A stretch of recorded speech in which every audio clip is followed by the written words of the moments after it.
Nathaniel Carter, milliardaire, possédait tout, le pouvoir, la richesse et une ville à ses pieds. Mais lorsqu'une simple lettre d'un garçon de 8 ans atterrit sur son bureau, son monde bascule à jamais.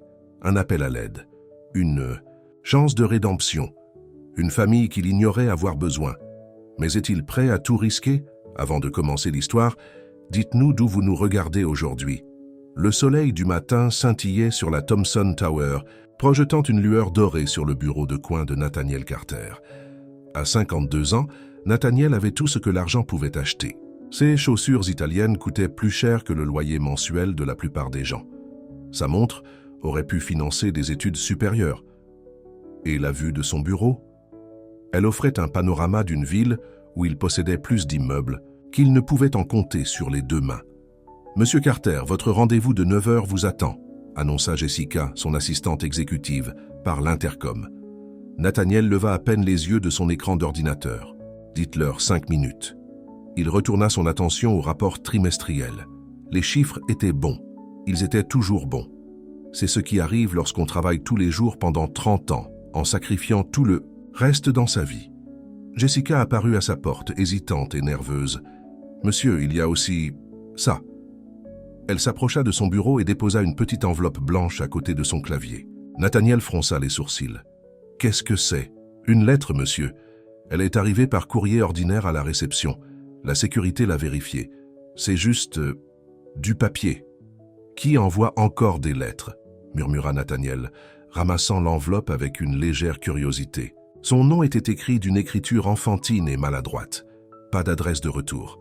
Il l'ouvrit soigneusement et déplia une feuille de papier à lignes. « Cher Monsieur Carter », lut-il silencieusement, « j'ai besoin d'un nouveau papa. Le mien est mort dans un accident et ma maman et moi mourrons de faim. Elle pleure beaucoup et elle ne mange pas parce qu'elle garde toute la nourriture pour moi. Je n'ai pas besoin de jouets ni d'argent, juste quelqu'un pour la faire sourire à nouveau. S'il vous plaît, si vous ne voulez pas être mon papa, pourriez-vous au moins acheter de la nourriture à ma maman? Avec amour, Tommy. » Quelque chose bougea dans la poitrine de Nathaniel. Ses mains tremblaient légèrement tandis qu'il relisait la lettre. « Monsieur, allez-vous bien ?» La voix de Jessica semblait venir de loin. Nathaniel s'éclaircit la gorge. « Est-ce que cette lettre est arrivée avec autre chose? Une adresse? Un numéro de téléphone? Non, monsieur, juste la lettre. » Jessica fit une pause. Cependant, la réception a mentionné qu'elle a été remise par une femme qui semblait, pas aisée. L'esprit de Nathaniel s'emballa. La réunion du conseil, les investisseurs attendant en bas, la conférence téléphonique avec Tokyo, tout cela semblait soudainement insignifiant. « Annulez tout, dit-il brusquement. « Monsieur, annulez. Mais rendez-vous tous pour aujourd'hui. » Il se leva, pliant soigneusement la lettre et la plaçant dans la poche de sa veste. « Mais le conseil, dites-leur qu'un imprévu est survenu. Une urgence familiale. » L'ironie de ses paroles ne lui échappa pas. Urgence familiale. Il n'avait pas eu de famille depuis l'âge de 10 ans, lorsque l'orphelinat était devenu son foyer après la mort de ses parents dans cet incendie. « Où allez-vous » demanda Jessica, la confusion écrite sur son visage. Nathaniel prit son manteau. « Trouver Tommy. » Le gardien de sécurité de la réception se souvenait de plus de choses que Nathaniel ne l'avait espéré. La femme qui avait remis la lettre était mince, presque frêle. Elle portait un manteau gris usé et ses cheveux noirs étaient attachés en une simple queue de cheval. Elle avait une légère boiterie. Elle avait mentionné que la lettre était l'idée de son fils, pas la sienne. Elle semblait embarrassée. Plus important encore, le gardien l'avait vue marcher vers l'arrêt de bus de la rue Pine. Le chauffeur de Nathaniel manœuvra la voiture noire et élégante dans la circulation du centre-ville, en direction de la rue Pine. Nathaniel regardait, par la fenêtre, la lettre brûlant une marque dans sa poche. Pour la première fois depuis des années, il remarqua les gens sur les trottoirs. Vraiment les remarqua. Combien avaient faim?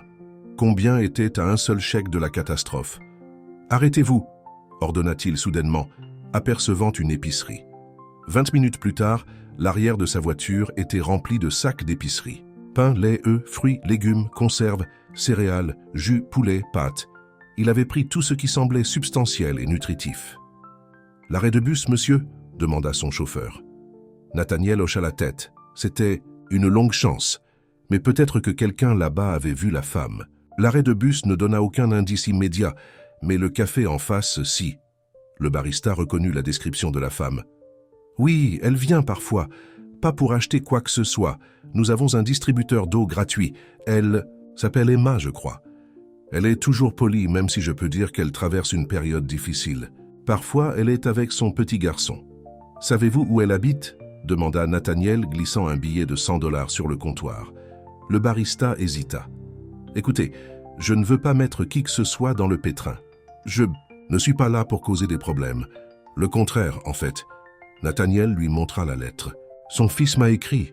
Je veux l'aider. Quelque chose dans sa voix a dû la convaincre. Il y a un immeuble d'appartements dans la rue Maple, le gris avec les marches cassées. Je l'ai vu y entrer quelques fois. L'immeuble d'appartements de la rue Maple ne ressemblait en rien aux tours brillantes que Nathaniel possédait. La peinture s'écaillait, le couloir sentait le moisi et l'ascenseur avait une pancarte hors service qui semblait vieille de plusieurs mois.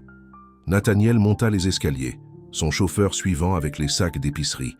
Au 3e étage, il s'arrêta, réalisant qu'il ne savait pas à quel appartement frapper. Une femme âgée sortit du 3B, le regardant avec suspicion. « Excusez-moi, dit Nathaniel, je cherche Emma. Elle a un fils qui s'appelle Tommy. 3D, répondit la femme après un moment. Mais si vous êtes du propriétaire, vous devriez avoir honte. Cette pauvre fille travaille. 2 emplois et son garçon a été malade. Je ne suis pas du propriétaire, la rassura Nathaniel. Je suis un ami. La femme ne sembla pas convaincue, mais retourna dans son appartement sans autre commentaire. Nathaniel s'approcha du 3D, son cœur battant d'une manière qu'il n'avait pas ressentie depuis qu'il avait gagné son premier million. Il frappa doucement. Pendant un long moment, rien ne se passa. Puis, une petite voix appela. « Qui est-ce » ? « Je m'appelle Nathaniel Carter. J'ai reçu ta lettre, Tommy. » Des bruits de pas se firent entendre derrière la porte. Elle s'ouvrit légèrement et un petit visage apparut. Le garçon ne pouvait pas avoir plus de 8 ans, avec des cheveux et des yeux noirs trop sérieux pour son âge. « Vous êtes Monsieur Carter, l'homme du grand bâtiment ?» Nathaniel hocha la tête. « C'est moi. » Les yeux de Tommy s'écarquillèrent. « Maman !» appela-t-il par-dessus son épaule. « Maman, ça a marché. La lettre a marché. » Encore des bruits de pas, puis une femme apparut derrière le garçon. Emma était exactement comme le gardien de sécurité l'avait décrite. Mince, avec des cheveux noirs en queue de cheval, portant un manteau gris qui avait connu des jours meilleurs. Son visage était pâle d'épuisement, mais ses yeux étaient brillants et méfiants. « Que se passe-t-il » demanda-t-elle, plaçant une main protectrice sur l'épaule de Tommy. « Ton fils m'a écrit une lettre » expliqua Nathaniel, gardant une voix douce. « Je voulais le rencontrer, et toi ?» Emma sembla confuse, puis alarmée. « Tommy, qu'as-tu fait ? J'ai écrit à Monsieur Carter comme Mademoiselle Jenkins nous l'a appris à l'école. » dit Tommy fièrement. « Elle a dit que si nous avions un problème, nous devrions écrire une lettre à quelqu'un qui peut nous aider. » Le visage d'Emma rougit d'embarras. « Je suis tellement désolé. Il n'aurait pas dû vous déranger. Nous allons bien, vraiment. » Nathaniel pouvait voir qu'ils étaient tout sauf bien. L'appartement derrière eux était propre mais presque vide. Un matelas par terre, une petite table avec 2 chaises dépareillées, une seule lampe. « J'ai apporté des courses » dit Nathaniel, faisant un geste vers son chauffeur qui se tenait patiemment avec les sacs. « Pourrions-nous entrer » Emma hésita, la fierté luttant contre la nécessité. Tommy prit la décision pour elle. « Maman, j'ai faim » chuchota-t-il assez fort pour que Nathaniel entende. La résolution d'Emma s'effondra. Elle fit un pas de côté. « S'il vous plaît, entrez. » Le réfrigérateur était vide, sauf pour un demi-carton de lait et quelques carottes. Les placards contenaient une seule boîte de macaroni au fromage et une boîte de haricots. Le chauffeur de Nathaniel déballa les courses, tandis que Tommy regardait avec étonnement. « C'est tout pour nous ?» demanda-t-il, les yeux grands ouverts. « Chaque morceau » confirma Nathaniel. Emma se tenait près de l'évier, les bras enroulés autour d'elle comme pour se protéger. « Pourquoi faites-vous cela » demanda-t-elle enfin. Nathaniel prit la lettre de sa poche et la lui tendit. En la lisant, des larmes remplirent de ses yeux. « Tommy, chéri, tu n'aurais pas dû... » « Mais tu avais faim, maman. Tu continuais à me donner ta nourriture. » Emma s'agenouilla et serra son fils dans ses bras. « C'est ce que font les mamans. » Nathaniel s'éclaircit la gorge. Pourrions-nous parler un instant, Emma ?» Ils s'assirent à la petite table, tandis que Tommy aidait le chauffeur à ranger la nourriture dans les placards. « J'ai grandi dans un orphelinat, » dit Nathaniel tranquillement. « Mes parents sont morts quand j'avais 10 ans. Un incendie dans notre immeuble. Je sais ce que c'est que de se sentir seul. » Les yeux d'Emma s'adoucirent. « Je suis désolé. Ne le soyez pas. Cela a fait de moi ce que je suis. Mais la lettre de ton fils, elle m'a rappelé quelque chose que j'avais oublié depuis longtemps. » Il fit une pause. « Qu'est-il arrivé au père de Tommy ? Accident de construction il y a 8 mois. Pas d'assurance. Nous avons perdu notre maison, puis notre voiture. Je travaille dans un restaurant le matin et je nettoie des bureaux le soir, mais c'est à peine assez pour le loyer. » Nathaniel hocha la tête. « J'aimerais aider, pas seulement avec les courses, une vraie aide. » Emma se redressa. « Nous n'avons pas besoin de charité. Ce n'est pas de la charité, c'est... » Nathaniel chercha les mots justes. « Est un investissement, dans Tommy, en toi. Pourquoi investiriez-vous en nous?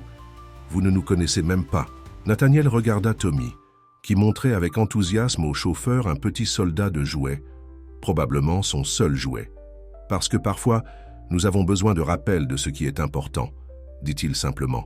« L'argent peut résoudre beaucoup de problèmes, Emma. Laissez-moi résoudre certains des vôtres. » Avant qu'elle ne puisse répondre, son téléphone sonna. Jessica se demandant probablement où il était. Il l'ignora.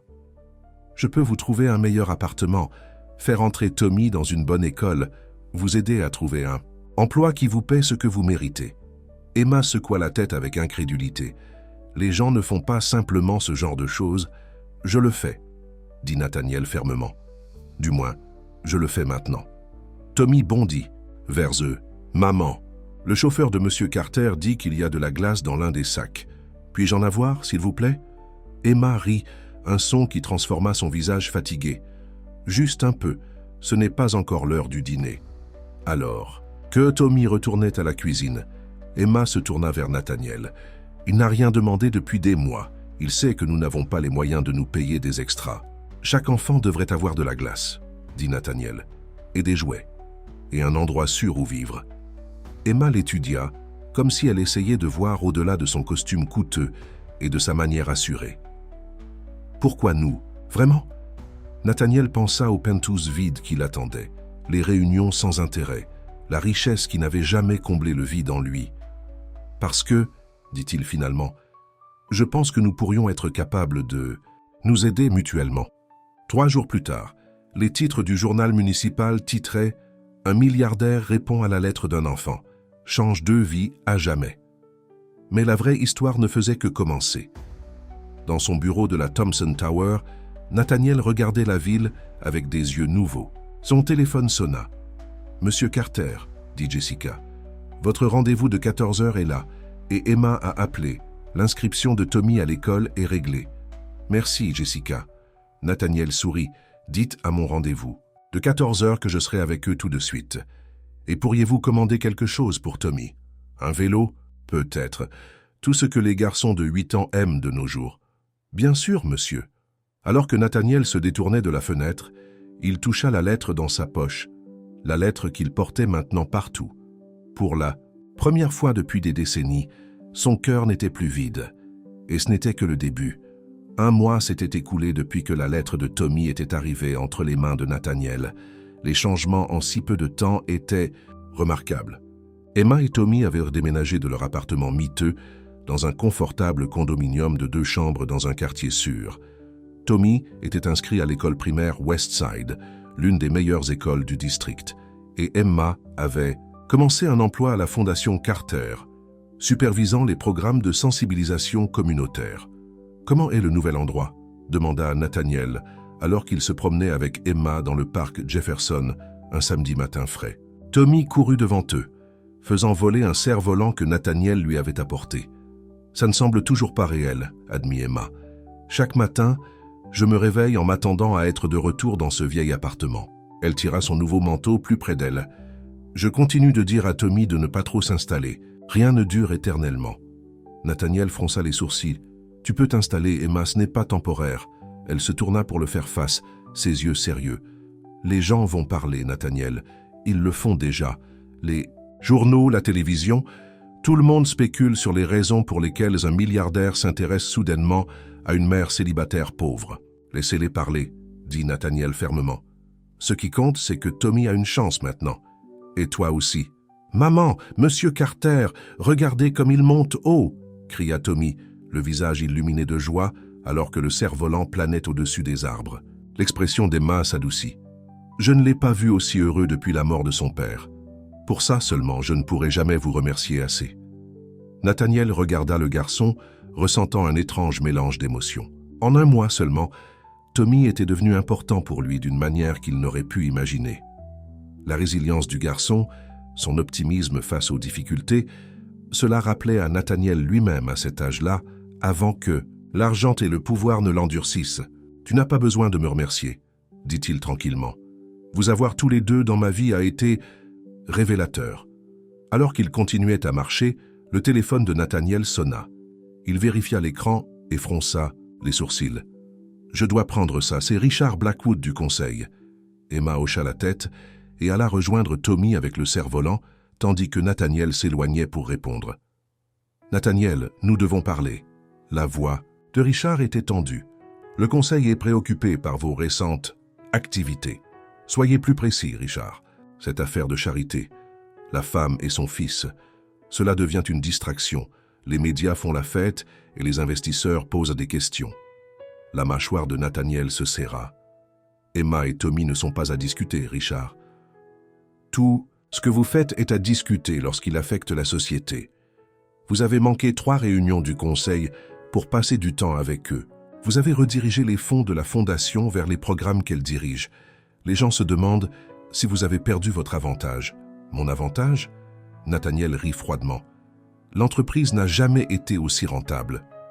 Ce n'est pas le but, et vous le savez. » Richard fit une pause. « Il y a des rumeurs, Nathaniel, à propos de votre relation avec cette femme, à propos de vos intentions.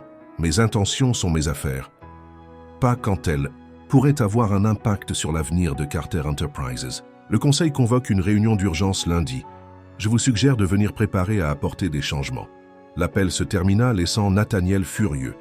Il regarda Emma et Tommy, qui riaient, maintenant tous les deux en courant, avec le cerf-volant. Il avait construit son empire à partir de rien, y avait consacré toute sa vie. Mais maintenant, pour la première fois, il se demandait si cela valait le sacrifice. Le lundi matin apporta des nuages noirs et la menace de pluie. Nathaniel était assis à la tête de la table de la salle du conseil, faisant face à 8 visages sévères. Richard Blackwood était assis directement en face de lui, son expression suffisante. « Allons droit au but, » dit Nathaniel. « Je comprends qu'il y a des inquiétudes concernant ma vie personnelle. Il ne s'agit pas de votre vie personnelle ?» intervint Victoria Simmons, la directrice financière. « Il s'agit de la perception. Nos actionnaires attendent un certain niveau de discrétion. » « Discrétion ?» Nathaniel leva un sourcil. « Aider un enfant et sa mère est en quelque sorte indiscret ?» Richard se pencha en avant. « Lorsque vous les faites défiler en ville, lorsque vous lui donnez un poste, de haut rang à la fondation sans qualification, lorsque les tabloïds publient des titres se demandant si elle est après votre argent. Oui, cela devient notre préoccupation. » Nathaniel sentit sa colère monter. « Emma ne m'a jamais demandé un sou. Et elle est plus qualifiée pour gérer les programmes communautaires que n'importe lequel des consultants de la Ivy League que nous embauchons habituellement. Elle l'a vécu. C'est exactement le problème, dit Howard Jensen, le plus ancien membre du conseil. Vous laissez les émotions brouiller votre jugement. Ce n'est pas le Nathaniel Carter que nous connaissons. Il est peut-être temps que vous appreniez à mieux me connaître, répondit Nathaniel froidement. Victoria glissa un dossier sur la table. Nous avons préparé une proposition.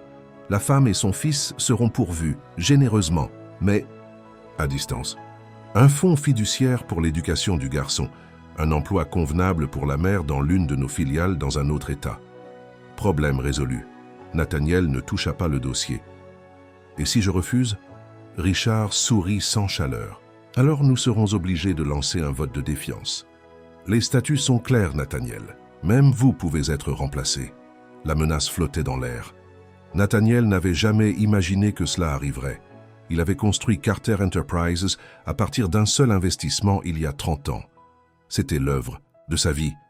Mais maintenant, alors qu'il regardait les visages froids et calculateurs autour de lui, il réalisa que quelque part en chemin, il avait créé un monstre.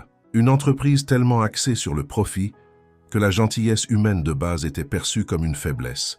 « J'aurai besoin de temps pour réfléchir », dit-il finalement. « Vous avez jusqu'à vendredi », répondit Richard. « Ensuite, nous votons. » La pluie tombait régulièrement lorsque la voiture de Nathaniel s'arrêta devant le bâtiment de la fondation Carter. Il aperçut Emma partir, blottie sous un parapluie, son expression préoccupée. « Emma !» appela-t-il, sortant de la voiture. Elle se retourna, la surprise scintillant sur son visage. « Nathaniel, je pensais que vous seriez en réunion toute la journée. On peut parler ?» Il jeta un coup d'œil à sa montre. « Et si on déjeunait ?» 20 minutes plus tard, ils étaient assis dans un coin tranquille de Marino's, un restaurant italien que Nathaniel possédait, mais qu'il visitait rarement. Emma était inhabituellement silencieuse. « Tout va bien ?» demanda-t-il. Elle croisa son regard. « Je pense que c'est moi qui devrais vous poser cette question. J'ai reçu un étrange appel aujourd'hui des RH. Ils voulaient discuter des options de transition. » Nathaniel posa sa fourchette. « Qu'ont-ils dit exactement ?» Quelque chose à propos d'opportunités dans des sociétés affiliées, à Chicago, Atlanta ou Miami. Elle fit une pause. Ils ont mentionné un très généreux programme de réinstallation. Nathaniel ferma brièvement les yeux. Le conseil n'avait pas perdu de temps. « Emma, je suis désolé. Je n'ai pas autorisé ça. Que se passe-t-il, Nathaniel? D'abord les histoires dans les médias, maintenant ça. Je sais qu'il se passe quelque chose. » Sa voix s'adoucit. « Tu peux me le dire. » Il se retrouva à vouloir se confier à elle, quelque chose qu'il n'avait fait avec personne, depuis des années. Le conseil est préoccupé par notre relation. Il vous voit, vous et Tommy, comme une distraction. Car de quoi? De gagner de l'argent, de la mission de Carter Enterprises. Il fit des guillemets dans les airs avec ses doigts. Ils me donnent un ultimatum. Soit je prends mes distances avec vous et Tommy, soit ils vont essayer de me chasser. Le visage d'Emma pâlit. Donc l'offre de réinstallation est leur façon de résoudre le problème, termina-t-il amèrement. Qu'allez-vous faire? Nathaniel la regarda, vraiment la regarda. Au cours du mois dernier, Emma était devenue plus qu'un simple cas de charité ou un moyen d'apaiser sa conscience. Elle était devenue quelqu'un qu'il respectait, quelqu'un qu'il avait hâte de voir chaque jour. Et Tommy, le garçon, avait réveillé quelque chose en lui qu'il pensait mort depuis longtemps. « Je ne sais pas », admit-il. « J'ai passé toute ma vie à construire cette entreprise. C'est tout ce que j'ai. » Un éclair de douleur traversa le visage d'Emma. « Je vois. »« Non, tu ne vois pas. » Il tendit la main par-dessus la table et prit sa main. « C'est ce que j'ai toujours pensé. Mais maintenant, je n'en suis plus si sûr. » Plus tard, dans la soirée, Nathaniel était assis seul dans son penthouse, un verre de scotch à la main. Les lumières de la ville brillaient en dessous, un rappel de tout ce qu'il avait accompli. Son téléphone vibra avec un SMS de Jessica. Richard a rappelé. « Veux votre décision pour demain, pas vendredi. » La pression augmentait. Nathaniel prit une gorgée de sa boisson, se souvenant de la réunion du conseil. Leurs visages, leurs menaces. Puis son esprit se tourna vers l'expression d'Emma lorsqu'il avait dit que l'entreprise était tout ce qu'il avait. La douleur dans ses yeux l'avait affecté plus qu'il ne voulait l'admettre. Son téléphone sonna, un numéro qu'il ne connaissait pas. « Allô, Monsieur Carter? C'est Tommy. » La voix du garçon était petite, incertaine. Nathaniel se redressa. « Tommy? Comment as-tu eu mon numéro? » Maman l'a sur son téléphone pour les urgences. Il y eut une pause. Je crois que c'est une urgence. Qu'est-ce qui ne va pas? Le soleil matinal scintillait sur la Thompson Tower, projetant une lueur dorée sur le bureau en angle de Nathaniel Carter. À 52 ans, Nathaniel possédait tout ce que l'argent pouvait acheter. Ses chaussures italiennes coûtaient plus cher que le loyer mensuel de la plupart des gens. Sa montre aurait pu financer des études supérieures. Et la vue de son bureau? Un panorama sur une ville où il possédait plus d'immeubles qu'il ne pouvait en compter sur les deux mains. « Monsieur Carter, votre rendez-vous de 9 heures vous attend », annonça Jessica, son assistante exécutive, par l'intercom. Nathaniel leva à peine les yeux de son écran d'ordinateur. « Dites-leur 5 minutes. » Il reporta son attention sur les rapports trimestriels. Les chiffres étaient bons. Ils étaient toujours bons. C'est ce qui arrive lorsqu'on travaille tous les jours pendant 30 ans, en sacrifiant tout le reste de sa vie. Jessica apparut à sa porte, hésitante et nerveuse. « Monsieur, il y a aussi ça. » Elle s'approcha de son bureau et déposa une petite enveloppe blanche à côté de son clavier. Nathaniel fronça les sourcils. « Qu'est-ce que c'est ?»« Une lettre, monsieur. Elle est arrivée par courrier ordinaire à la réception. La sécurité l'a vérifiée. C'est juste du papier. »« Qui envoie encore des lettres ?»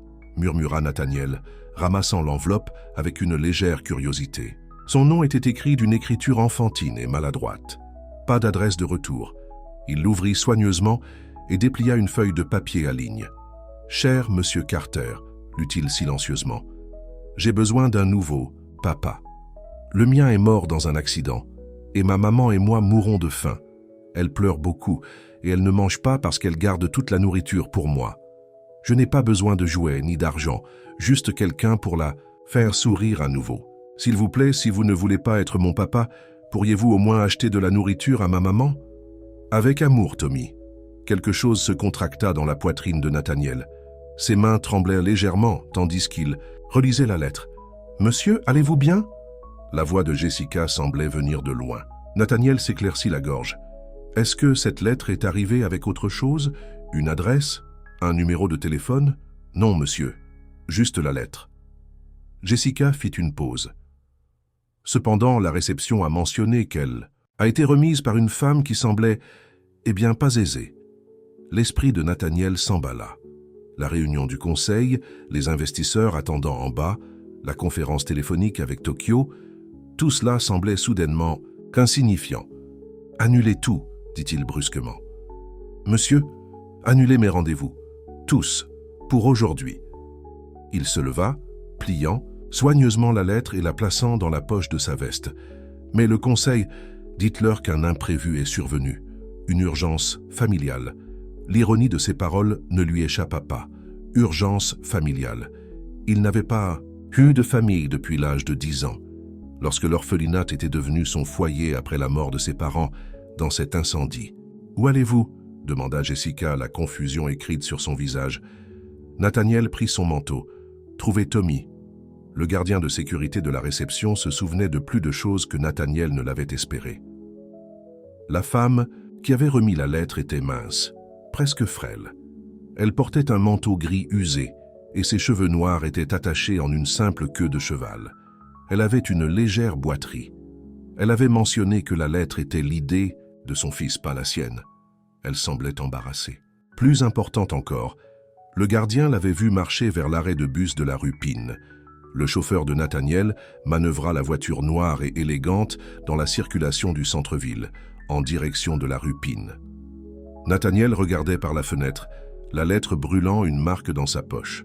Pour la première fois depuis des années, il remarqua les gens sur les trottoirs, vraiment les remarqua. Combien n'avaient faim, combien n'étaient à un seul chèque de la catastrophe. « Arrêtez-vous » ordonna-t-il soudainement, apercevant une épicerie. 20 minutes plus tard, l'arrière de sa voiture était rempli de sacs d'épicerie. Pain, lait, œufs, fruits, légumes, conserves, céréales, jus, poulet, pâtes. Il avait pris tout ce qui semblait substantiel et nutritif. « L'arrêt de bus, monsieur » demanda son chauffeur. Nathaniel hocha la tête. C'était une longue chance, mais peut-être que quelqu'un là-bas avait vu la femme. L'arrêt de bus ne donna aucun indice immédiat, mais le café en face, si. Le barista reconnut la description de la femme. « Oui, elle vient parfois, pas pour acheter quoi que ce soit. Nous avons un distributeur d'eau gratuit. Elle s'appelle Emma, je crois. Elle est toujours polie, même si je peux dire qu'elle traverse une période difficile. Parfois, elle est avec son petit garçon. Savez-vous où elle habite ?» demanda Nathaniel, glissant un billet de 100 € sur le comptoir. Le barista hésita. « Écoutez, je ne veux pas mettre qui que ce soit dans le pétrin. Je ne suis pas là pour causer des problèmes. Le contraire, en fait. » Nathaniel lui montra la lettre. « Son fils m'a écrit. Je veux l'aider. » Quelque chose dans sa voix a dû le convaincre. « Il y a un immeuble d'appartements dans la rue Maple, le gris avec les marches cassées. Je l'ai vu y entrer quelquefois. » L'immeuble d'appartements de la rue Maple ne ressemblait en rien aux tours brillantes que Nathaniel possédait. La peinture s'écaillait, le couloir sentait le moisi, et l'ascenseur avait une pancarte hors service, qui semblait vieille de plusieurs mois.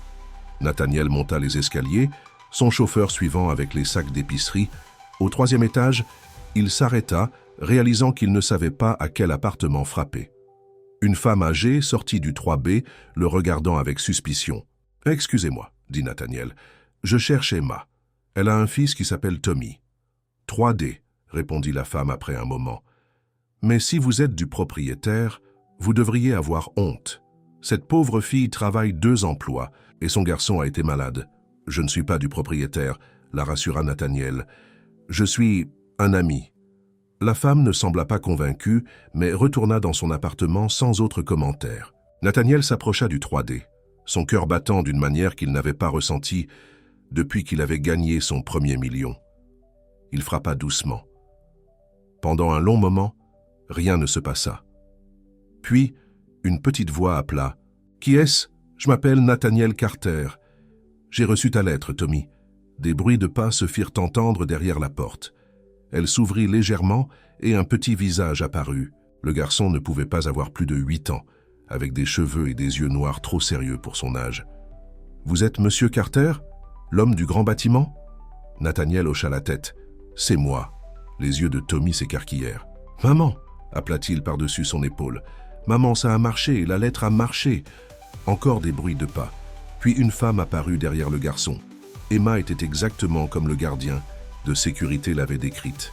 Mince, avec des cheveux noirs en queue de cheval, portant un manteau gris qui avait connu des jours meilleurs. Son visage était pâle d'épuisement, mais ses yeux étaient brillants et méfiants. « Que se passe-t-il » demanda-t-elle, plaçant une main protectrice sur l'épaule de Tommy. « Ton fils m'a écrit une lettre » expliqua Nathaniel, gardant une voix douce. « Je voulais le rencontrer. Et toi ?» Emma sembla confuse, puis alarmée. « Tommy, qu'as-tu fait ?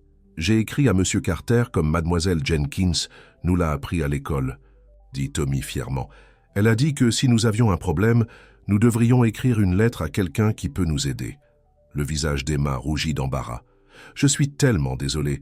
Il n'aurait pas dû vous déranger. Nous allons bien, vraiment. » Nathaniel pouvait voir qu'ils étaient tout sauf bien. L'appartement derrière eux était propre, mais presque vide. Un matelas par terre, une petite table avec 2 chaises dépareillées, une seule lampe. « J'ai apporté des courses, » dit Nathaniel, faisant un geste vers son chauffeur qui se tenait patiemment avec les sacs. « Pourrions-nous entrer ?» Emma hésita, la fierté luttant contre la nécessité. Tommy prit la décision pour elle. « Maman, j'ai faim, » chuchota-t-il, assez fort pour que Nathaniel entende. La résolution d'Emma s'effondra. Elle fit un pas de côté. « S'il vous plaît, entrez. » Le réfrigérateur était vide, sauf pour un demi-litre de lait et quelques carottes. Les placards contenaient une seule boîte de macaroni au fromage et une boîte de haricots. Le chauffeur de Nathaniel déballa les courses, tandis que Tommy regardait avec étonnement. « C'est tout pour nous ?» demanda-t-il, les yeux grands ouverts. « Chaque morceau », confirma Nathaniel. Emma se tenait près de l'évier, les bras enroulés autour d'elle comme pour se protéger. « Pourquoi faites-vous cela ?» demanda-t-elle enfin. Nathaniel prit la lettre de sa poche et la lui tendit. En la lisant, des larmes remplirent ses yeux. « Tommy, chéri, tu n'aurais pas dû... Mais tu avais faim, maman. Tu continuais à me donner ta nourriture. » Emma s'agenouilla et serra son fils dans ses bras. « C'est ce que font les mamans. » Nathaniel s'éclaircit la gorge. « Pourrions-nous parler un instant, Emma ?» Ils s'assirent à la petite table, tandis que Tommy aidait le chauffeur à ranger la nourriture dans les placards. « J'ai grandi dans un orphelinat, » dit Nathaniel tranquillement. « Mes parents sont morts quand j'avais 10 ans, un incendie dans notre immeuble. Je sais ce que c'est que de se sentir seul. » Les yeux d'Emma s'adoucirent. « Je suis désolé. »« Ne le soyez pas. Cela a fait de moi ce que je suis. Mais la lettre de ton fils, elle m'a rappelé quelque chose que j'avais oublié depuis longtemps. » Il fit une pause. « Qu'est-il ? Arrivé au père de Tommy, accident de chantier il y a 8 mois. Pas d'assurance. Nous avons perdu notre maison puis notre voiture. Je travaille dans un restaurant le matin et je nettoie des bureaux le soir, mais c'est à peine assez pour le loyer. » Nathaniel hocha la tête. « J'aimerais aider. Pas seulement avec les courses, une vraie aide. » Emma se redressa. « Nous n'avons pas besoin de charité. Ce n'est pas de la charité, c'est... » Nathaniel chercha les mots justes. « C'est un investissement. Dans Tommy. En toi. Pourquoi investiriez-vous en nous? Vous ne nous connaissez même pas. » Nathaniel regarda Tommy, qui montrait avec enthousiasme au chauffeur un petit soldat de jouet, probablement son seul jouet. Parce que parfois, nous avons besoin de rappel de ce qui est important, dit-il simplement. L'argent peut résoudre beaucoup de problèmes, Emma. Laissez-moi résoudre certains des vôtres. Avant qu'elle ne puisse répondre, son téléphone sonna. Jessica se demandant probablement où il était. Il l'ignora. Je peux vous trouver un meilleur appartement. Faire entrer Tommy dans une bonne école. Vous aider à trouver un emploi qui vous paie ce que vous méritez. Emma secoua la tête avec incrédulité. Les gens ne font pas simplement ce genre de choses. Je le fais, dit Nathaniel fermement. Du moins, je le fais maintenant. Tommy bondit vers eux. Maman, le chauffeur de Monsieur Carter dit qu'il y a de la glace dans l'un des sacs. Puis-je en avoir, s'il vous plaît? Emma rit, un son qui transforma son visage fatigué. Juste un peu. Ce n'est pas encore l'heure du dîner. Alors, que Tommy retournait à la cuisine, Emma se tourna vers Nathaniel. Il n'a rien demandé depuis des mois. Il sait que nous n'avons pas les moyens de nous payer des extras. Chaque enfant devrait avoir de la glace, dit Nathaniel, et des jouets, et un endroit sûr où vivre. Emma l'étudia comme si elle essayait de voir au-delà de son costume coûteux et de sa manière assurée. Pourquoi nous? Vraiment? Nathaniel pensa aux pentouses vides qui l'attendaient, les réunions sans intérêt, la richesse qui n'avait jamais comblé le vide en lui. Parce que, dit-il finalement, je pense que nous pourrions être capables de nous aider mutuellement. 3 jours plus tard, les titres du journal municipal titraient « Un milliardaire répond à la lettre d'un enfant. Change 2 vies à jamais. » Mais la vraie histoire ne faisait que commencer. Dans son bureau de la Thompson Tower, Nathaniel regardait la ville avec des yeux nouveaux. Son téléphone sonna. « Monsieur Carter, dit Jessica, votre rendez-vous de 14 heures est là. » Et Emma a appelé. L'inscription de Tommy à l'école est réglée. « Merci, Jessica. » Nathaniel sourit. « Dites à mon rendez-vous de 14 heures que je serai avec eux tout de suite. Et pourriez-vous commander quelque chose pour Tommy? Un vélo peut-être. Tout ce que les garçons de 8 ans aiment de nos jours. »« Bien sûr, monsieur. » Alors que Nathaniel se détournait de la fenêtre, il toucha la lettre dans sa poche. La lettre qu'il portait maintenant partout. Pour la première fois depuis des décennies, son cœur n'était plus vide. Et ce n'était que le début. 1 mois s'était écoulé depuis que la lettre de Tommy était arrivée entre les mains de Nathaniel. Les changements en si peu de temps étaient remarquables. Emma et Tommy avaient déménagé de leur appartement miteux dans un confortable condominium de 2 chambres dans un quartier sûr. Tommy était inscrit à l'école primaire Westside, l'une des meilleures écoles du district. Et Emma avait commencé un emploi à la Fondation Carter, supervisant les programmes de sensibilisation communautaire. « Comment est le nouvel endroit ?» demanda Nathaniel alors qu'il se promenait avec Emma dans le parc Jefferson un samedi matin frais. Tommy courut devant eux, faisant voler un cerf-volant que Nathaniel lui avait apporté. « Ça ne semble toujours pas réel, » admit Emma. « Chaque matin, je me réveille en m'attendant à être de retour dans ce vieil appartement. » Elle tira son nouveau manteau plus près d'elle. « Je continue de dire à Tommy de ne pas trop s'installer. Rien ne dure éternellement. » Nathaniel fronça les sourcils. « Tu peux t'installer, Emma, ce n'est pas temporaire. » Elle se tourna pour le faire face, ses yeux sérieux. « Les gens vont parler, Nathaniel.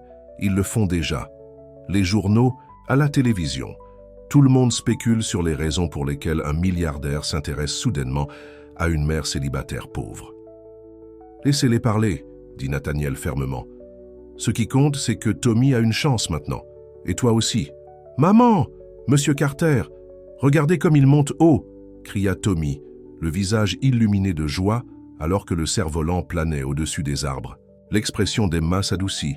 « Je ne l'ai pas vu aussi heureux depuis la mort de son père.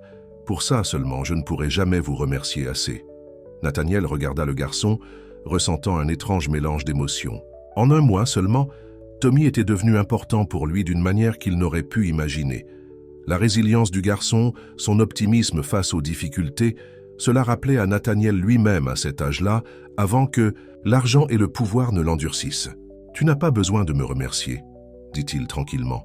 « Vous avoir tous les deux dans ma vie a été révélateur. » Alors qu'il continuait à marcher, le téléphone de Nathaniel sonna. Il vérifia l'écran et fronça les sourcils. « Je dois prendre ça. c'est Richard Blackwood du conseil. Emma hocha la tête et alla rejoindre Tommy avec le cerf-volant tandis que Nathaniel s'éloignait pour répondre. « Nathaniel, nous devons parler. » La voix de Richard était tendue. « Le conseil est préoccupé par vos récentes activités. » « J'aimerais plus précis, Richard. Cette affaire de Charité. La femme et son fils. Cela devient une distraction. Les médias font la fête et les investisseurs posent des questions. » La mâchoire de Nathaniel se serra. Emma et Tommy ne sont pas à discuter. Richard, tout ce que vous faites est à discuter lorsqu'il affecte la société. Vous avez manqué 3 réunions du conseil pour passer du temps avec eux. Vous avez redirigé les fonds de la fondation vers les programmes qu'elle dirige. Les gens se demandent si vous avez perdu votre avantage. Mon avantage. Nathaniel rit froidement. L'entreprise n'a jamais été aussi rentable. Ce n'est pas le but, et vous le savez. Richard fit une pause. Il y a des rumeurs, Nathaniel, à propos de votre relation avec cette femme, à propos de vos intentions. Mes intentions sont mes affaires. Pas quand elles pourraient avoir un impact sur l'avenir de Carter. Enterprises, le conseil convoque une réunion d'urgence lundi. Je vous suggère de venir préparer à apporter des changements. L'appel se termina, laissant Nathaniel furieux. Il regarda Emma et Tommy, qui riaient maintenant tous les deux. En courant avec le cerf-volant, il avait construit son empire à partir de rien, y avait consacré toute sa vie. Mais maintenant, pour la première fois, il se demandait si cela valait le sacrifice. Le lundi matin apporta des nuages noirs et la menace de pluie. Nathaniel était assis à la tête de la table de la salle du conseil, faisant face à 8 visages sévères. Richard Blackwood était assis directement en face de lui, son expression suffisante. « Allons droit au but, » dit Nathaniel. « Je comprends qu'il y a des inquiétudes concernant ma vie personnelle. »« Il ne s'agit pas de votre vie personnelle, » intervint Victoria Simmons, la directrice financière. « Il s'agit de la perception. Nos actionnaires attendent un certain niveau de discrétion. » « Discrétion ?» Nathaniel leva un sourcil. « Aider un enfant et sa mère est en quelque sorte indiscret ?» Richard se pencha en avant. « Lorsque vous les faites défiler en ville, lorsque vous lui donnez un poste de haut, rang à la fondation sans qualification, lorsque les tabloïds publient des titres, se demandant si elle est après votre argent. Oui, cela devient notre préoccupation. » Nathaniel sentit sa colère monter. « Emma ne m'a jamais demandé un sou. Et elle est plus qualifiée pour gérer les programmes communautaires que n'importe lequel des consultants de la Ivy League que nous embauchons habituellement. Elle l'a vécu. C'est exactement le problème, dit Howard Jensen, le plus ancien membre du conseil. Vous laissez les émotions brouiller votre jugement. Ce n'est pas le Nathaniel Carter que nous connaissons. Il est peut-être temps que vous appreniez à mieux me connaître, répondit Nathaniel froidement. Victoria glissa un dossier sur la table.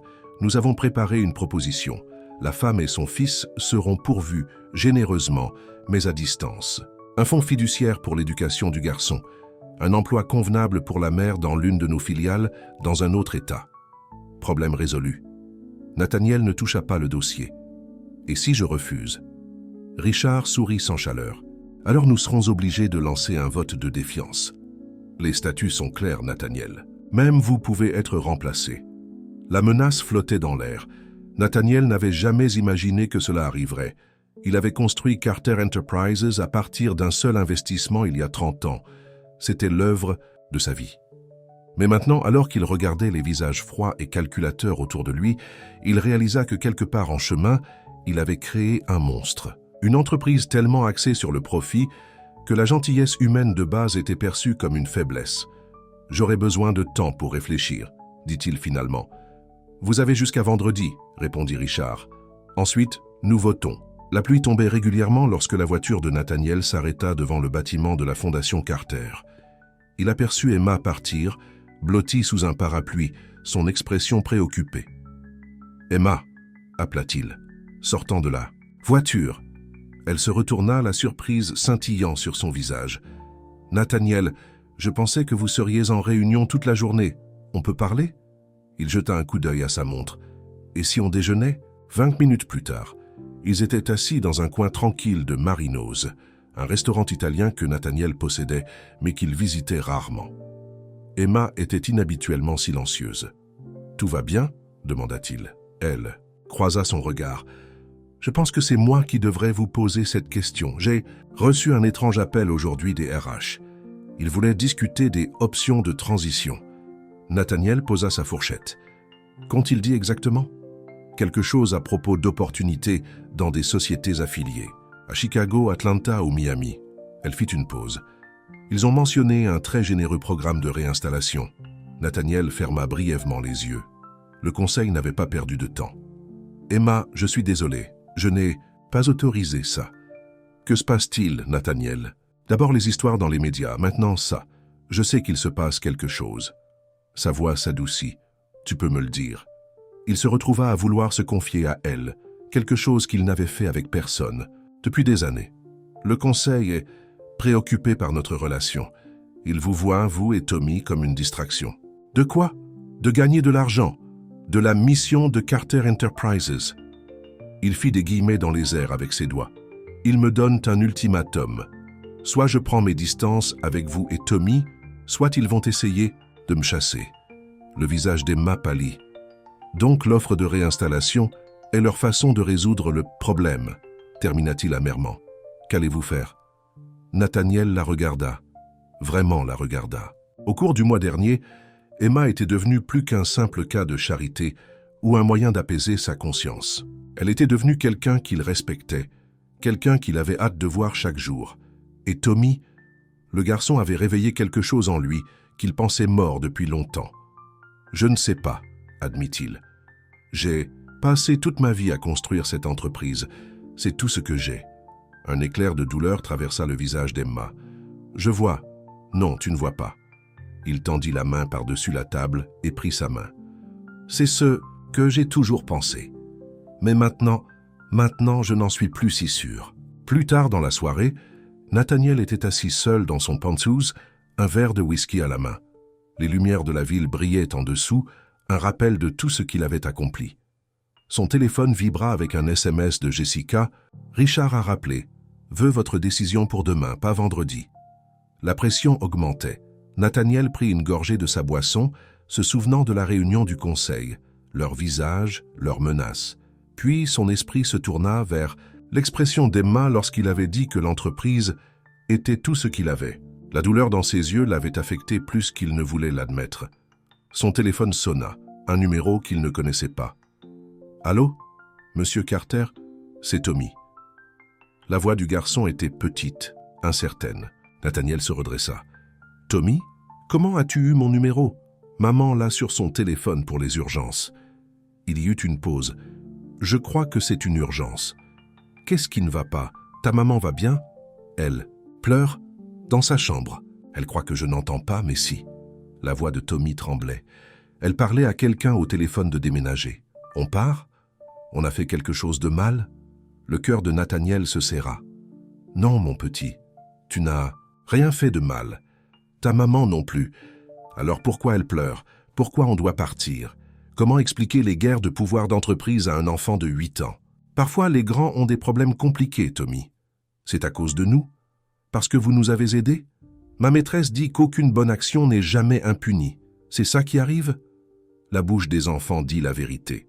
Nathaniel se leva et alla à la fenêtre. « Ta maîtresse a peut-être raison.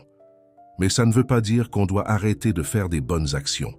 Maman dit qu'on allait bien avant, qu'on avait besoin de l'aide de personne. » Tommy sanglota. « Mais je ne veux pas retourner à la fin, et j'aime ma nouvelle école. » Et sa voix chuta à un murmure. « J'aime que tu sois là.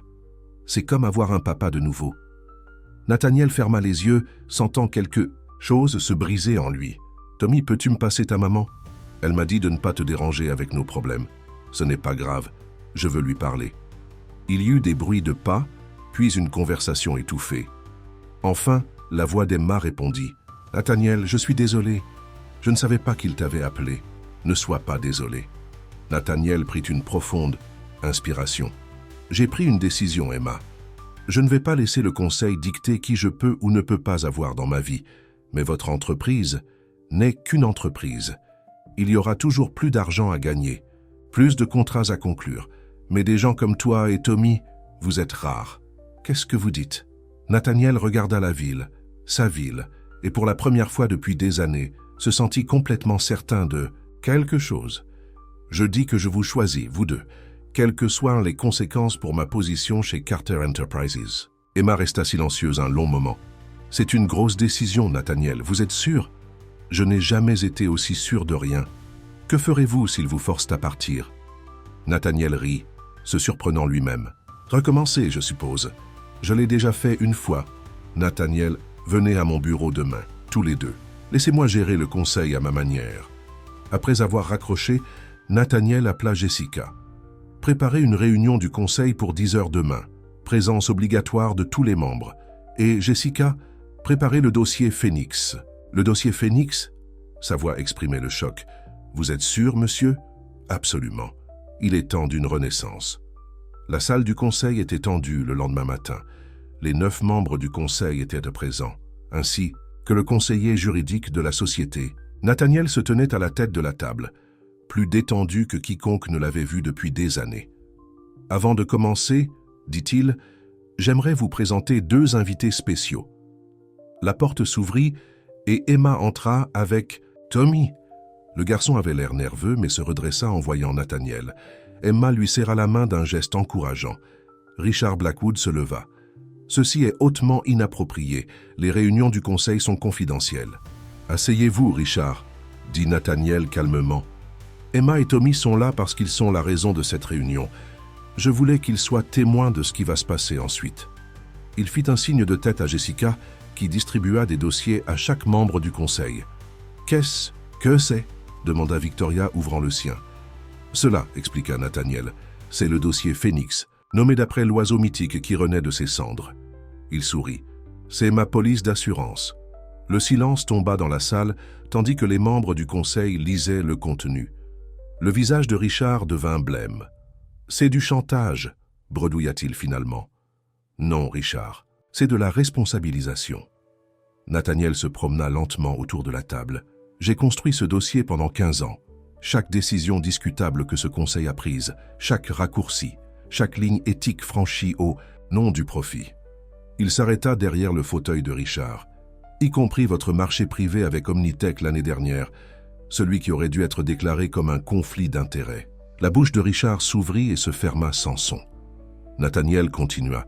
« Je n'avais pas prévu d'utiliser ces informations. Je croyais en cette entreprise, en vous tous. » Il regarda autour de la table. « Mais vous m'avez forcé. La main lorsque vous avez menacé ce qui compte pour moi. »« Que voulez-vous » demanda Howard Jensen calmement. « Simple.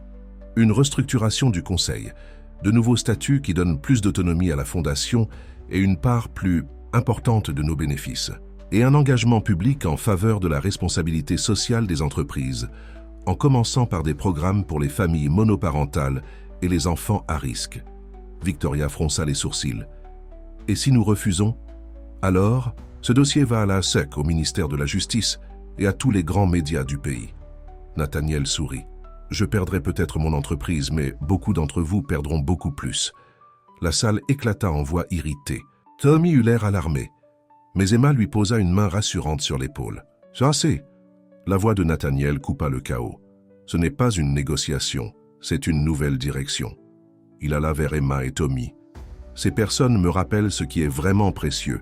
Pas les cours de la bourse ou les parts de marché, mais le lien humain, la compassion, la famille. » Il s'agenouilla au niveau de Tommy. « Votre lettre n'a pas seulement changé votre vie, mon pote. Elle a changé la mienne aussi. » Tommy sourit timidement. « Donc, on n'a pas à déménager? Non, vous restez ici. » Nathaniel se leva et fit face au conseil à nouveau. « Vous avez tous jusqu'à la fin de la journée pour décider. Restez et faites partie d'une meilleure Carter Enterprises, ou démissionnez et faites face aux conséquences. » Il prit la main d'Emma. « Maintenant, je crois que Tommy a une présentation à l'école aujourd'hui. Nous ne voudrions pas la manquer. » Alors qu'il se dirigeait vers la porte, Richard lança. « Vous faites une erreur, Nathaniel. Cette entreprise est votre héritage. » Nathaniel fit une pause et regarda en arrière. « Non, Richard. Cette entreprise n'était que mon travail. C'est de là, moi, il pourrait être mon héritage. » Les yeux d'Emma s'écarquillèrent à ces paroles. Alors qu'ils quittèrent la salle du conseil, elle chuchota. « Vouliez-vous dire ça ?» Nathaniel la regarda, puis Tommy qui examinait joyeusement l'aquarium dans la salle d'attente. « Chaque mot, » répondit-il. « Si vous voulez bien. » Pour la première fois depuis qu'ils s'étaient rencontrés, Emma prit l'initiative, levant la main pour lui toucher le visage doucement. Nous verrons, dit-elle avec un petit sourire. Nous verrons.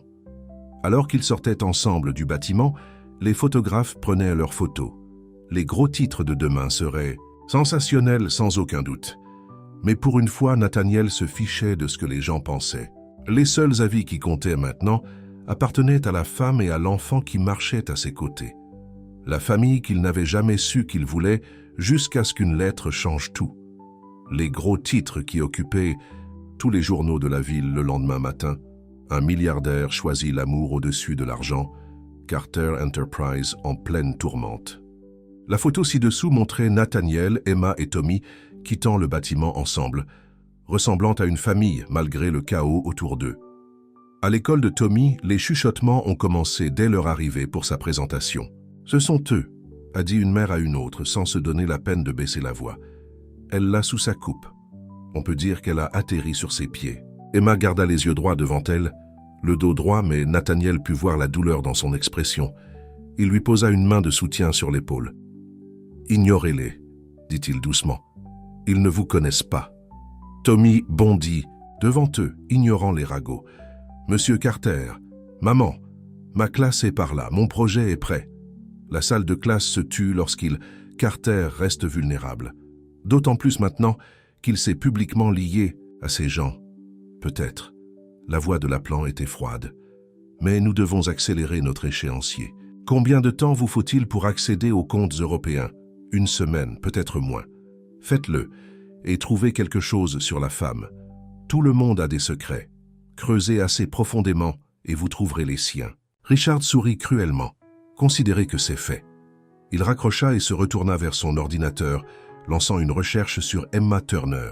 Nathaniel avait peut-être gagné cette manche, mais la partie était loin d'être terminée. Un mois après l'entretien, la vie s'était installée dans une nouvelle normalité.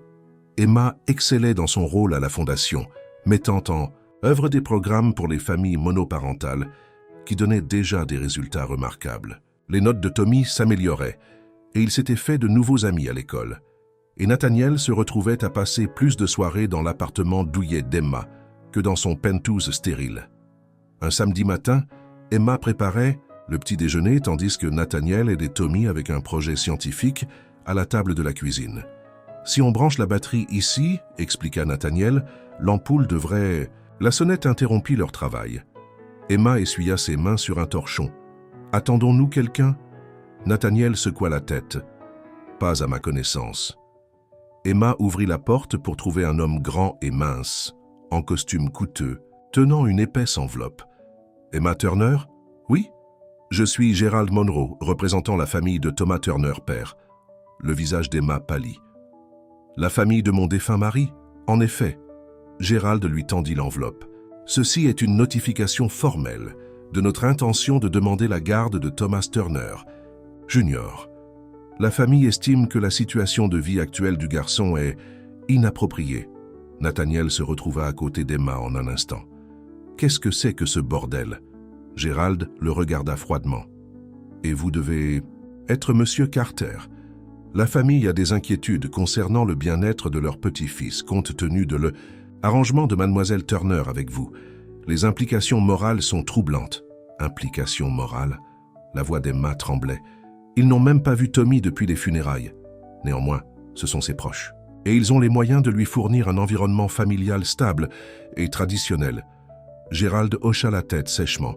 Les papiers ont été déposés. Vous aurez bientôt des nouvelles du tribunal. En se retournant pour partir, il ajouta « Oh, et Mademoiselle Turner, vous devriez peut-être expliquer ces anciens casiers judiciaires de votre jeunesse. Le juge sera certainement intéressé. » La porte se referma, laissant Emma serrant l'enveloppe, le visage cendré. « Nathaniel, chuchota-t-elle, ils essaient de me prendre mon fils. »« Casier judiciaire ?» demanda Nathaniel doucement. « Emma, de quoi parle-t-il » Elle ferma brièvement les yeux. « J'avais 17 ans. Stupide et en colère après la mort de mes parents, j'ai été prise en flagrant délit de vol à l'étalage. 2 fois. Les charges ont finalement été abandonnées, mais le casier existe, » termina Nathaniel. « Emma, regardez-moi. Ils ne vous prendront pas, Tommy. Je vous le promets. » « Comment pouvez-vous en être sûr ? Parce que j'utiliserai toutes les ressources, toutes les relations, tous les euros que je possède pour combattre ça. » « De la cuisine, Tommy. » appela. « Maman, les crêpes brûlent. » Emma se reprit rapidement, forçant un sourire. « J'arrive, chérie. » Alors qu'elle se dépêchait de sauver le petit déjeuner, Nathaniel ramassa l'enveloppe, son esprit tourbillonnait. Ce n'était pas une coïncidence. Pas après l'article, pas après les changements chez Carter Enterprises. Quelqu'un ciblait Emma. Les ciblait par le point le plus vulnérable, Tommy. Et Nathaniel avait un pressentiment qu'il savait exactement qui était derrière tout ça. Les quelques semaines suivantes furent un tourbillon de rendez-vous juridiques et de nuits blanches. Emma essaya de maintenir une apparence de normalité pour Tommy, mais la tension se lisait dans ses yeux fatigués et ses sourires forcés. Nathaniel engagea la meilleure avocate spécialisée en droit familial de l'État, Patricia Winters, qui arriva à l'appartement d'Emma avec 3 assistants et des piles de documents. « Alors, j'ai examiné la requête initiale », dit Patricia, étalant des papiers sur la table à manger d'Emma.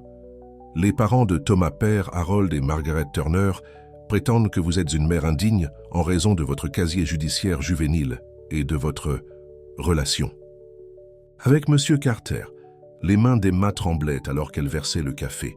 Ils connaissaient à peine Tommy. Ils sont venus aux funérailles, ont envoyé une carte d'anniversaire l'année dernière, et c'est tout. Pourquoi maintenant? Pourquoi après tout ce temps? Patricia échangea un regard avec Nathaniel. Quelqu'un les soutient. L'équipe juridique qu'ils ont engagée coûte des milliers d'euros de l'heure. Avec la pension d'un comptable retraité, Harold Turner n'a aucun moyen de se les offrir. Richard, dit Nathaniel sombrement. Cela porte ses empreintes digitales partout. Pouvez-vous le prouver? Demanda Patricia. Pas encore, mais je le ferai. Tommy entra dans la pièce, son sac à dos à la main, prêt pour l'école. Maman, tout va bien? Emma se reprit rapidement. Tout va bien, chérie, ce ne sont que des amis du travail de M. Carter. Tommy avait l'air sceptique, mais n'insista pas. D'accord, je suis prêt pour l'école. Je vais le déposer aujourd'hui, proposa Nathaniel. Cela vous laissera le temps de parler avec Patricia. Dans la voiture, Tommy était inhabituellement silencieux, regardant par la fenêtre la ville qui passait. Finalement, il demanda « Est-ce que ces gens essaient de me séparer de maman ?» Nathaniel faillit faire une embardée. « Quoi? Pourquoi? Demandes-tu ça ?» Tommy haussa les épaules. « J'ai entendu maman pleurer au téléphone avec tante Jen. Elle a dit que quelqu'un voulait me séparer d'elle. » Sa voix était faible. « Est-ce parce qu'on n'est pas assez riche ?» Nathaniel gara la voiture et se tourna vers Tommy. « Écoute-moi, personne ne va te séparer de ta mère. Jamais. Tu connais ces films de super-héros que tu aimes, où les gentils gagnent toujours à la fin ?» Tommy hocha la tête. « Eh bien, ta mère est la personne la plus forte et la plus courageuse que je connaisse. Et je suis assez costaud aussi. On est les gentils dans cette histoire et on va gagner, je te le promets. » Tommy étudia attentivement le visage de Nathaniel. Serrement sur l'auriculaire, Nathaniel croisa solennellement son petit doigt avec celui de Tommy. Serrement sur l'auriculaire. Lorsqu'ils arrivèrent à l'école, Tommy hésita avant de sortir de la voiture. « Monsieur Carter, je vous ai fait quelque chose. » Il sortit un papier plié de son sac à dos et le tendit à Nathaniel. C'était un dessin au crayon de 3 personnages en bâton se tenant par la main. Un grand en costume, un moyen avec de longs cheveux et un petit au milieu. Au-dessus, des lettres soignées « Ma famille ». Nathaniel fixa le dessin, l'émotion lui serrant la gorge. « Merci, Tommy. Je garderai ça toujours. » Après avoir déposé Tommy, Nathaniel fit un détour avant de retourner à l'appartement d'Emma. Il conduisit jusqu'à son ancien quartier, jusqu'au bâtiment délabré qui avait autrefois abrité le foyer pour enfants de Westside, l'orphelinat où il avait passé son enfance après la mort de ses parents. Le bâtiment était maintenant un centre communautaire, mais une grande partie du personnel restait de l'époque de Nathaniel. Madame Henderson, autrefois une jeune surveillante et maintenant la directrice âgée, l'accueillit par une chaleureuse accolade. « 2 fois en un an, à quoi devons-nous le plaisir, Nathaniel ?»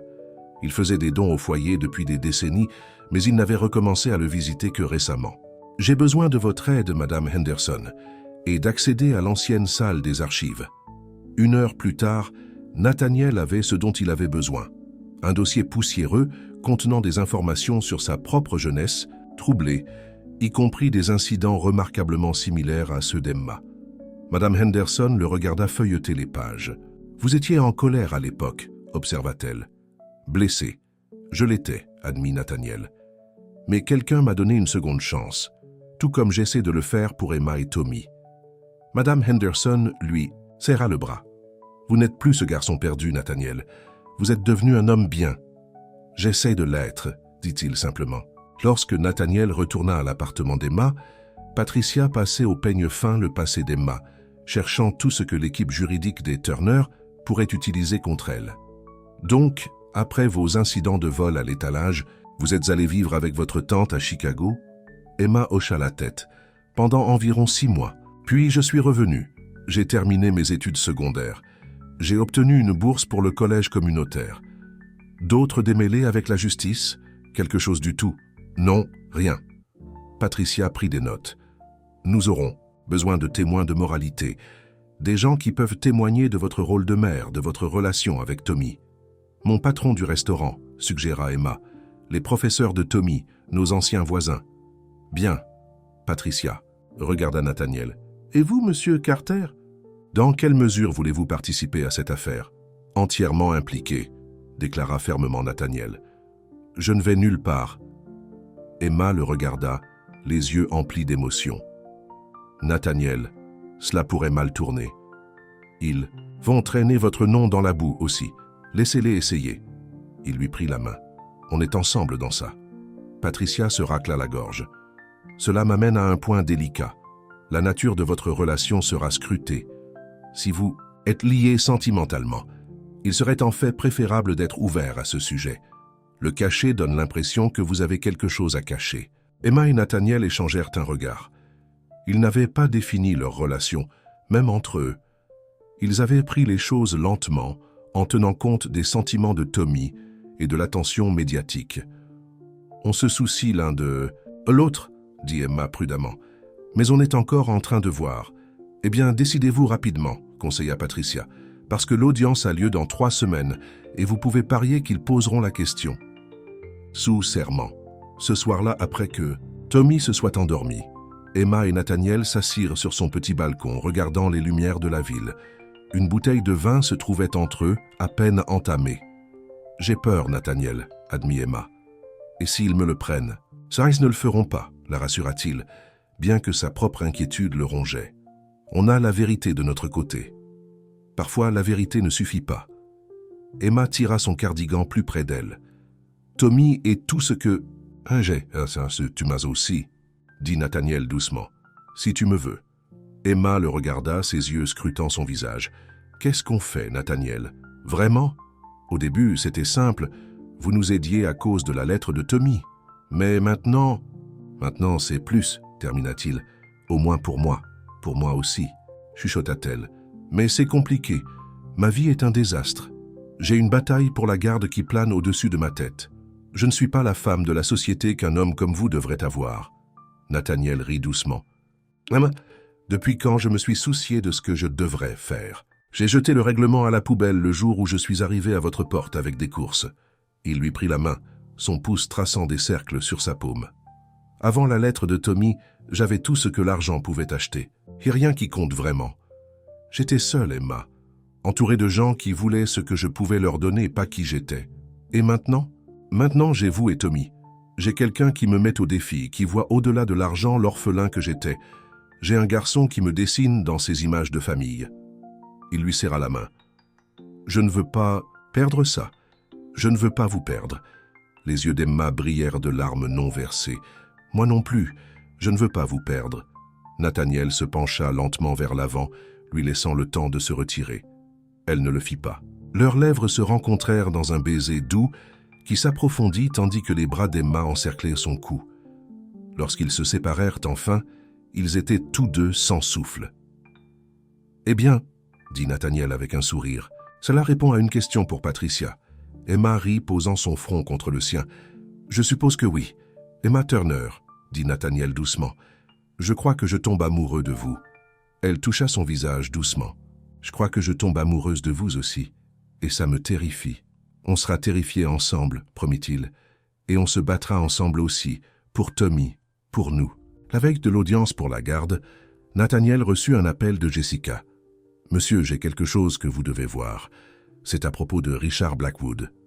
1 heure plus tard, Nathaniel et Emma étaient assis dans son bureau, tandis que Jessica présentait ses conclusions. « J'ai surveillé les communications de Richard », expliqua-t-elle. « Pas directement, ce serait illégal, mais en suivant ses déplacements, ses rencontres. » Emma leva un sourcil. « Est-ce légal ?» Jessica sourit légèrement. « Zone grise, mais ce que j'ai trouvé n'est pas du tout gris. » Elle tendit un dossier à Nathaniel. Il a régulièrement rencontré Harold Turner, et plus important encore, cet homme. Elle afficha une photo sur sa tablette. Un visage familier qui fit serrer les mâchoires de Nathaniel. « Michael Davis, dit-il. Mon plus grand concurrent. » « Oui.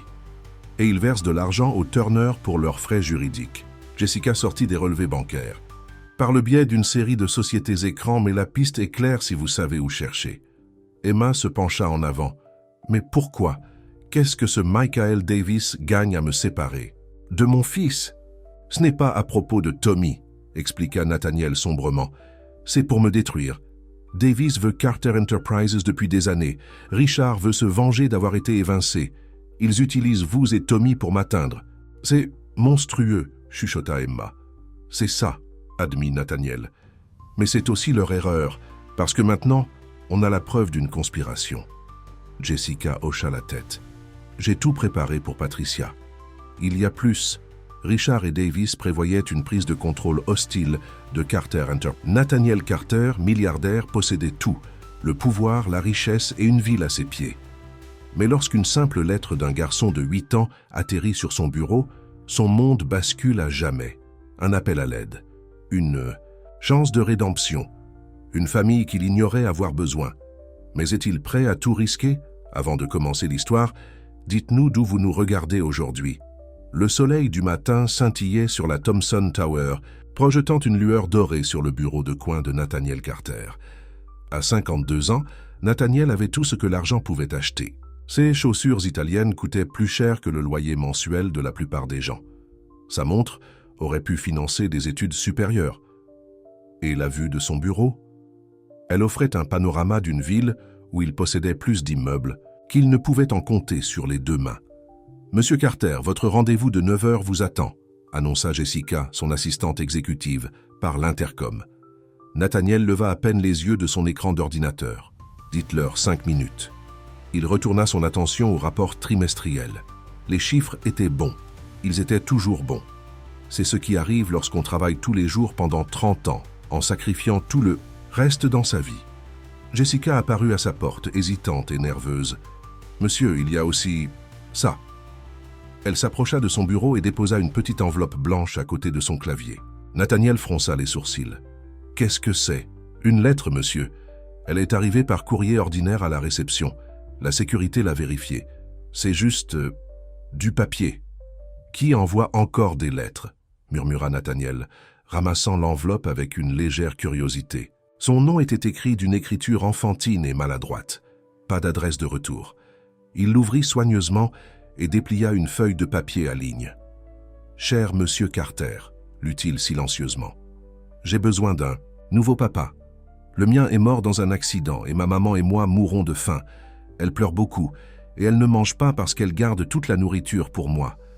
Je n'ai pas besoin de jouets ni d'argent, juste quelqu'un pour la faire sourire à nouveau. S'il vous plaît, si vous ne voulez pas être mon papa, pourriez-vous au moins acheter de la nourriture à ma maman? Avec amour, Tommy. » Quelque chose bougea dans la poitrine de Nathaniel. Ses mains tremblèrent légèrement tandis qu'il relisait la lettre. « Monsieur, allez-vous bien ?» La voix de Jessica semblait venir de loin. Nathaniel s'éclaircit la gorge. « Est-ce que cette lettre est arrivée avec autre chose? Une adresse? Un numéro de téléphone? Non, monsieur, juste la lettre. » Jessica fit une pause. Cependant, la réception a mentionné qu'elle a été remise par une femme qui semblait, eh bien, pas aisée. L'esprit de Nathaniel s'emballa. La réunion du conseil, les investisseurs attendant en bas, la conférence téléphonique avec Tokyo, tout cela semblait soudainement insignifiant. « Annulez tout, dit-il brusquement. « Monsieur, annulez. Mais rendez-vous tous pour aujourd'hui. » Il se leva, pliant soigneusement la lettre et la plaçant dans la poche de sa veste. « Mais le conseil, dites-leur qu'un imprévu est survenu. Une urgence familiale. » L'ironie de ses paroles ne lui échappa pas. Urgence familiale. Il n'avait pas eu de famille depuis l'âge de 10 ans, lorsque l'orphelinat était devenu son foyer après la mort de ses parents dans cet incendie. « Où allez-vous » demanda Jessica, la confusion écrite sur son visage. Nathaniel prit son manteau. « Trouver Tommy. » Le gardien de sécurité de la réception se souvenait de plus de choses que Nathaniel ne l'avait espéré. La femme qui avait remis la lettre était mince, presque frêle. Elle portait un manteau gris usé, et ses cheveux noirs étaient attachés en une simple queue de cheval. Elle avait une légère boiterie. Elle avait mentionné que la lettre était l'idée de son fils, pas la sienne. Elle semblait embarrassée. Plus importante encore, le gardien l'avait vue marcher vers l'arrêt de bus de la rue Pine. Le chauffeur de Nathaniel manœuvra la voiture noire et élégante dans la circulation du centre-ville, en direction de la rue Pine. Nathaniel regardait, par la fenêtre, la lettre brûlant une marque dans sa poche. Pour la première fois depuis des années, il remarqua les gens sur les trottoirs. Vraiment les remarqua.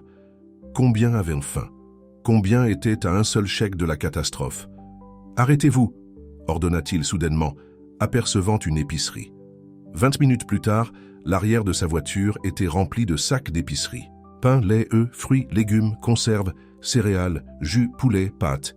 Il avait pris tout ce qui semblait substantiel et nutritif. « L'arrêt de bus, monsieur » demanda son chauffeur. Nathaniel hocha la tête. C'était une longue chance, mais peut-être que quelqu'un là-bas avait vu la femme. L'arrêt de bus ne donna aucun indice immédiat, mais le café en face, si. Le barista reconnut la description de la femme. « Oui, elle vient parfois, pas pour acheter quoi que ce soit. Nous avons un distributeur d'eau gratuit. Elle s'appelle Emma, je crois. Elle est toujours polie, même si je peux dire qu'elle traverse une période difficile. Parfois, elle est avec son petit garçon. « Savez-vous où elle habite ?» demanda Nathaniel, glissant un billet de 100 $ sur le comptoir. Le barista hésita. « Écoutez, je ne veux pas mettre qui que ce soit dans le pétrin. Je ne suis pas là pour causer des problèmes. Le contraire, en fait. » Nathaniel lui montra la lettre. « Son fils m'a écrit. Je veux l'aider. » Quelque chose dans sa voix a dû la convaincre. « Il y a un immeuble d'appartements dans la rue Maple, le gris avec les marches cassées. Je l'ai vu y entrer quelques fois. » L'immeuble d'appartements de la rue Maple ne ressemblait en rien aux tours brillantes que Nathaniel possédait. La peinture s'écaillait, le couloir sentait le moisi et l'ascenseur avait une pancarte hors service qui semblait vieille de plusieurs mois. Nathaniel monta les escaliers, son chauffeur suivant avec les sacs d'épicerie. Au 3e étage, il s'arrêta, réalisant qu'il ne savait pas à quel appartement frapper. Une femme âgée sortit du 3B, le regardant avec suspicion. « Excusez-moi, dit Nathaniel, je cherche Emma. Elle a un fils qui s'appelle Tommy. 3D, répondit la femme après un moment. Mais si vous êtes du propriétaire, vous devriez avoir honte. Cette pauvre fille travaille, 2 emplois, et son garçon a été malade. Je ne suis pas du propriétaire, la rassura Nathaniel. Je suis un ami. La femme ne sembla pas convaincue, mais retourna dans son appartement sans autre commentaire. Nathaniel s'approcha du 3D, son cœur battant d'une manière qu'il n'avait pas ressentie depuis qu'il avait gagné son premier million. Il frappa doucement. Pendant un long moment, rien ne se passa. Puis, une petite voix appela. « Qui est-ce » ? « Je m'appelle Nathaniel Carter. J'ai reçu ta lettre, Tommy. » Des bruits de pas se firent entendre derrière la porte. Elle s'ouvrit légèrement, et un petit visage apparut. Le garçon ne pouvait pas avoir plus de 8 ans, avec des cheveux et des yeux noirs trop sérieux pour son âge. « Vous êtes Monsieur Carter, l'homme du grand bâtiment ?» Nathaniel hocha la tête. « C'est moi. » Les yeux de Tommy s'écarquillèrent. « Maman !» appela-t-il par-dessus son épaule. « Maman, ça a marché. La lettre a marché. » Encore des bruits de pas, puis une femme apparut derrière le garçon. Emma était exactement comme le gardien de sécurité l'avait décrite. Mince, avec des cheveux noirs en queue de cheval, portant un manteau gris qui avait connu des jours meilleurs. Son visage était pâle d'épuisement, mais ses yeux étaient brillants et méfiants. « Que se passe-t-il » demanda-t-elle, plaçant une main protectrice sur l'épaule de Tommy. « Ton fils m'a écrit une lettre » expliqua Nathaniel, gardant une voix douce. « Je voulais le rencontrer, et toi ?» Emma sembla confuse, puis alarmée. « Tommy, qu'as-tu fait ? J'ai écrit à M. Carter comme Mademoiselle Jenkins nous l'a appris à l'école. » dit Tommy fièrement. « Elle a dit que si nous avions un problème, Nous devrions écrire une lettre à quelqu'un qui peut nous aider. » Le visage d'Emma rougit d'embarras. « Je suis tellement désolé. Il n'aurait pas dû vous déranger. Nous allons bien, vraiment. » Nathaniel pouvait voir qu'ils étaient tout sauf bien. L'appartement derrière eux était propre mais presque vide. Un matelas par terre, une petite table avec 2 chaises dépareillées, une seule lampe. « J'ai apporté des courses ?» dit Nathaniel, faisant un geste vers son chauffeur qui se tenait patiemment avec les sacs. « Pourrions-nous entrer ?» Emma hésita, la fierté luttant contre la nécessité. Tommy prit la décision pour elle. « Maman, j'ai faim !» chuchota-t-il assez fort pour que Nathaniel entende. La résolution d'Emma s'effondra. Elle fit un pas de côté. « S'il vous plaît, entrez. » Le réfrigérateur était vide, sauf pour un demi-carton de lait et quelques carottes. Les placards contenaient une seule boîte de macaroni au fromage et une boîte de haricots. Le chauffeur de Nathaniel déballa les courses, tandis que Tommy regardait avec étonnement. « C'est tout pour nous ?» demanda-t-il, les yeux grands ouverts. « Chaque morceau », confirma Nathaniel. Emma se tenait près de l'évier, les bras enroulés autour d'elle comme pour se protéger. « Pourquoi faites-vous cela ?» demanda-t-elle enfin. Nathaniel prit la lettre de sa poche et la lui tendit. En la lisant, des larmes remplirent de ses yeux. « Tommy, chéri, tu n'aurais pas dû... » « Mais tu avais faim, maman. Tu continuais à me donner ta nourriture. » Emma s'agenouilla et serra son fils dans ses bras. « C'est ce que font les mamans. » Nathaniel s'éclaircit la gorge. « Pourrions-nous parler un instant, Emma ?» Ils s'assirent à la petite table, tandis que Tommy aidait le chauffeur à ranger la nourriture dans les placards. « J'ai grandi dans un orphelinat, » dit Nathaniel tranquillement. « Mes parents sont morts quand j'avais 10 ans. Un incendie dans notre immeuble. Je sais ce que c'est que de se sentir seul. » Les yeux d'Emma s'adoucirent. « Je suis désolé. Ne le soyez pas. Cela a fait de moi ce que je suis. Mais la lettre de ton fils, elle m'a rappelé quelque chose que j'avais oublié depuis longtemps. » Il fit une pause. « Qu'est-il arrivé au père de Tommy ? Accident de construction il y a 8 mois. Pas d'assurance. Nous avons perdu notre maison, puis notre voiture.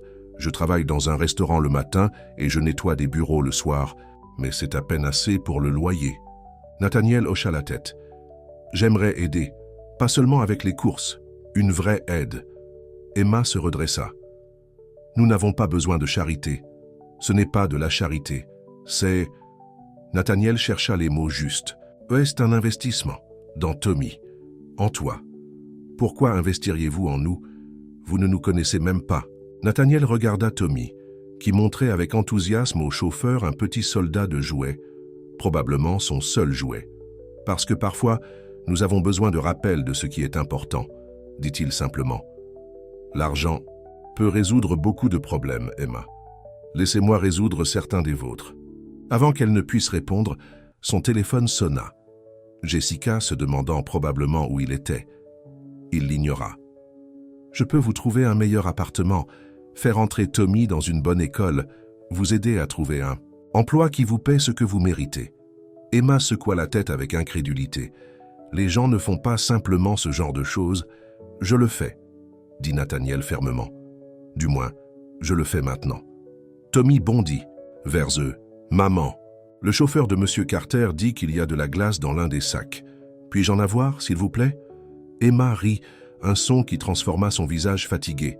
« Juste un peu, ce n'est pas encore l'heure du dîner. » Alors, que Tommy retournait à la cuisine, Emma se tourna vers Nathaniel. « Il n'a rien demandé depuis des mois.